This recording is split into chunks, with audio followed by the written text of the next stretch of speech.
रात के 10 बज रहे थे। रघु अपनी पुरानी साइकिल के पैडल मारते हुए तेजी से गांव की ओर बढ़ रहा था।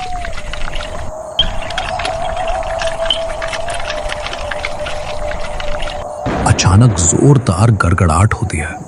बिजली की वो कड़क इतनी भयानक थी कि रघु का कलेजा मुंह को आ गया। अभी उसने संभलने की कोशिश ही की थी कि मूसलाधार बारिश शुरू हो जाती। बारिश इतनी तेज थी कि रघु को सामने का रास्ता दिखना बिल्कुल बंद हो गया। घबराहट में उसने अपनी साइकिल सड़क के किनारे फेंकी और भागकर पास ही के एक विशाल और पुराने बरगद के पेड़ के नीचे खड़ा हो गया। तत्रे की ये बारिश भी अभी होनी थी। पतन जम रहा है और ऊपर से ये आफत। हे भगवान, ये कैसी मुसीबत है। आज की रात तो घर पहुंचना नामुमकिन लग रहा है। इतनी ठंड है कि खून जम जाए। ये बारिश रुकने का नाम ही नहीं ले रही। धुंध और बारिश के बीच उसे सामने एक पुरानी चाय की दुकान दिखी। रघु भीगते हुए अपनी साइकिल लेकर वहां पहुंचा।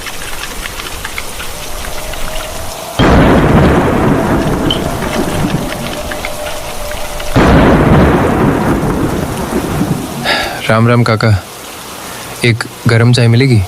बहुत ठंड है। बैठो बेटा, इस मौसम में इस रास्ते पर कोई नहीं निकलता। अरे काका, अब घर तो जाना ही है। गांव जाने वाला मुख्य रास्ता बारिश की वजह से टूट गया है। क्या कोई दूसरा रास्ता है? सावधान बेटा, मुख्य रास्ता बंद है और जो दूसरा रास्ता जाता है उसे छलावे की पगडंडी कहते हैं। उस रास्ते पर जो दिखता है वह होता नहीं और जो होता है वह दिखता नहीं। अगर कोई आवाज सुनाई दे तो रुकना मत। ये सब अंधविश्वास है बाबा, मैं इन बातों को नहीं मानता। रघु उस पुरानी दुकान के एक कोने में बैठकर गर्म चाय के घूंट भरने लगा। कुछ देर बाद बारिश हल्की होती है।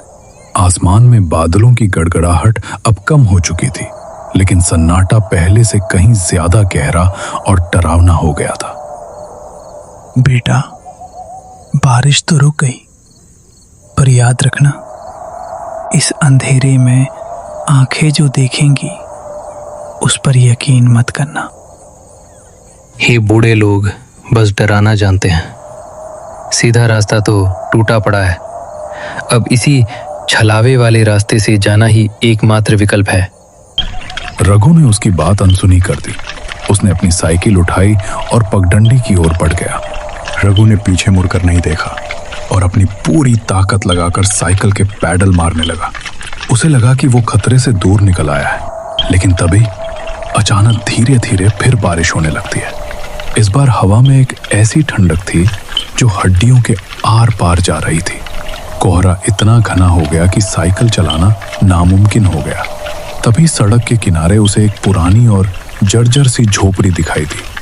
रघु ने हार मान ली और ठान लिया कि आज रात घर पहुंचना मुश्किल है। उसने सोचा, इस तूफान में जान देने से अच्छा है कि यहीं कहीं सिर छिपाने की जगह ढूंढ लूं।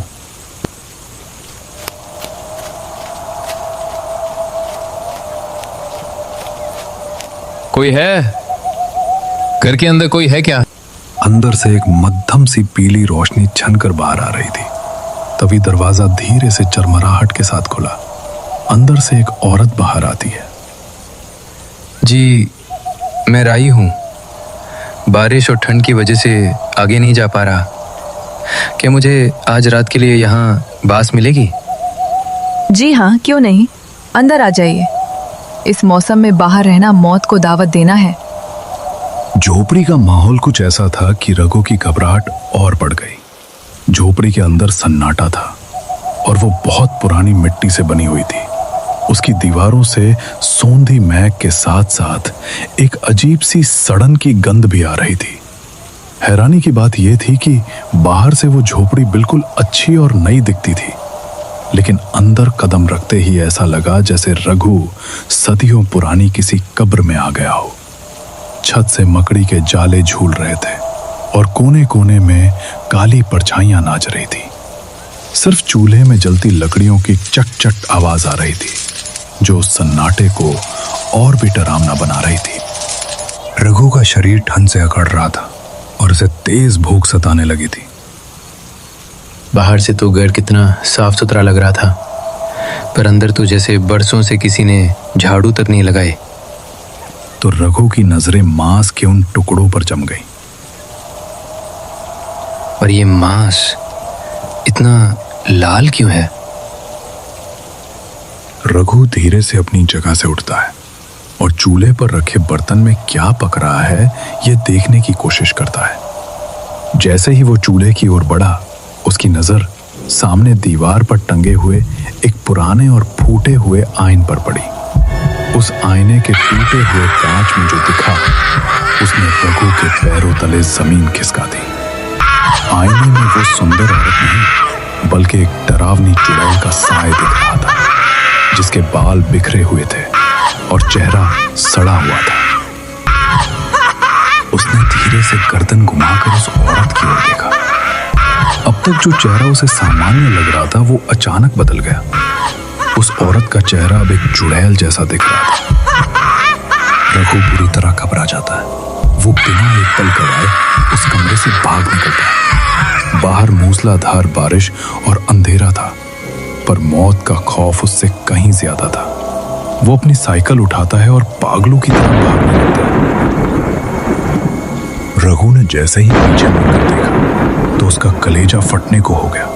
जहां कुछ पल पहले एक अच्छी भली झोपड़ी दिख रही थी, अब वो झोपड़ी पूरी तरह से तबाह हो चुकी थी। वहां कोई नया घर नहीं था, बल्कि बरसों पुरानी टूटी फूटी मिट्टी की दीवारें गिरी पड़ी थी। झोपड़ी की छत ढह चुकी थी और लकड़ी के खंभे सड़कर काले पड़ गए थे। ऐसा लग रहा था जैसे वो जगह दशकों पहले किसी आग या हादसे में जलकर राख हो गई हो। तबाही के उस मंजर को देखकर रघु का दिमाग सुन्न हो गया था, लेकिन खौफ के बीच उसे चाय की दुकान वाले काका की कही हुई बात याद आई। उसे एहसास हुआ कि काका ने उसे पहले ही आगाह किया था। अब रघु के मन में डर से ज्यादा उस जगह का सच जानने की तड़प थी। उसे लगा कि अगर वह इस पहेली को नहीं सुलझाएगा तो ये छलावा उसका पीछा कभी नहीं छोड़ेगा। कांपते हाथों से साइकिल संभालते हुए वो वापस उस चाय की दुकान की तरफ बढ़ने लगता है। बारिश अब थम चुकी थी, पर कोहरा और भी भारी हो गया था। रघु जब दुकान पर पहुंचा तो काका अभी भी वहीं बैठे आग ताप रहे थे, जैसे वे रघु के ही लौटने का इंतजार कर रहे हों। लौट आए बेटा। चेहरे की रंगत बता रही है कि तुम उस मलबे के ढेर से होकर आए हो जिसे लोग कभी झोपड़ी समझते थे। काका, वो क्या था? वो झोपड़ी पल भर में खंडर कैसे बन गई? मुझे सब सच बताइए। आखिर उस चुड़ैल के पीछे की कहानी क्या है? बेटा, आज से करीब 10 साल पहले इस रास्ते पर एक छोटा सा ढाबा हुआ करता था। उस ढाबे को एक औरत और उसका पति चलाते थे। वे बहुत गरीब थे, पर नेक दिल थे। मुसाफिरों की सेवा करना ही उनका धर्म था। दिन भर ढाबे पर मेहनत करते और शाम को जब सूरज ढल जाता है तो बिरजू अपना ढाबा बंद करके घर की तरफ जाने लगता है। गीता देख, आज अच्छी कमाई हुई है। धीरे धीरे हम इस पैसे से अपना ढाबा और बड़ा करेंगे। मेहनत का फल है जी। बस ऐसे ही बरकत बनी रही तो अगले साल हम छत पर पक्की चादर डलवा लेंगे। फिर बारिश में पानी टपकने की चिंता नहीं रहेगी। हाँ, और ढाबे के बाहर एक बड़ा सा बोर्ड भी लगवाऊंगा, बिरजू गीता का शुद्ध ढाबा। लोग दूर दूर से यहाँ खाना खाने आएंगे। वह अपनी कमाई हुई रकम को एक लोहे की छोटी तिजोरी में बड़े जतन से रखते। दोनों खुश थे। रात को वे दोनों खाना खाकर चैन की नींद सो जाते, ये सोचकर कि कल का सूरज एक नई उम्मीद लेकर आएगा। अगली सुबह बिरजू तैयार हुआ। उसे शहर से ढाबे का राशन लाना था। सुनिए जी, मसाले और तेल खत्म होने वाले हैं। ये रही सामान की लिस्ट, कुछ भूलना मत। तू फिक्र मत कर गीता, शाम तक सारा सामान लेकर लौट आऊंगा। तब तक तू सावधानी से ढाबा संभालना। बिरजू सामान लेने के लिए बाजार की ओर निकल गया। गीता ढाबे पर गरम गरम समोसे तल रही थी और दूसरी तरफ ग्राहकों से व्यापार की बातें करती थी। बिरजू सामान लेकर जब बाजार से लौटा तो शाम हो चुकी थी। दोनों खुश थे, मिलकर ढाबे पर काम करने लगे। ग्राहकों की सेवा करते करते रात हो गई।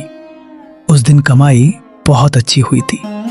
दोनों ने अपना थैला समेटा और पैसे लेकर घर की ओर निकल पड़े। उसने सोचा कि आज कमाई अच्छी हुई है। वो बाजार से ताजा मांस लेकर घर जाती है।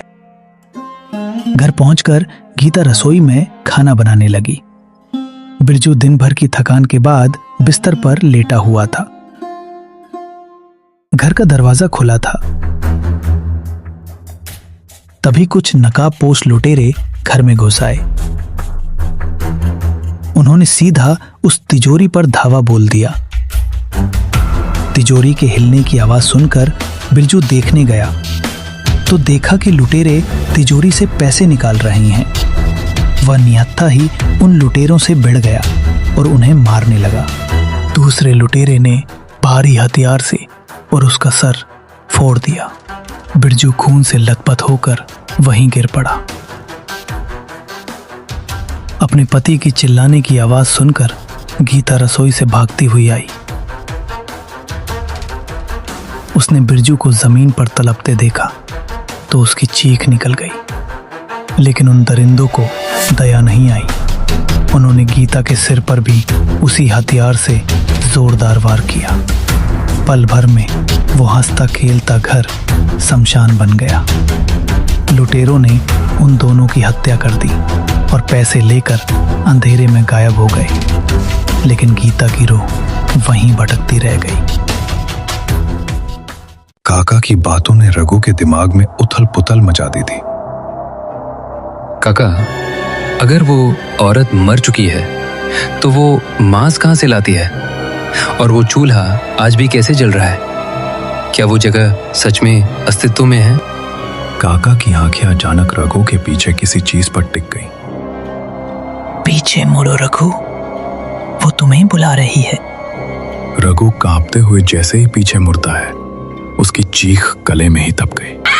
उसके सामने वही भयानक चेहरा था, लाल आंखें, बिखरे बाल।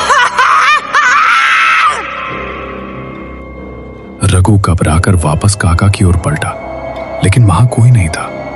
तभी काका भी वहां से अचानक गायब हो गए। वो दुकान, वो लालटेन, वो अलाव, सब कुछ पल भर में धुएं की तरह उड़ गया और रघु बेहोश होकर गिर पड़ा।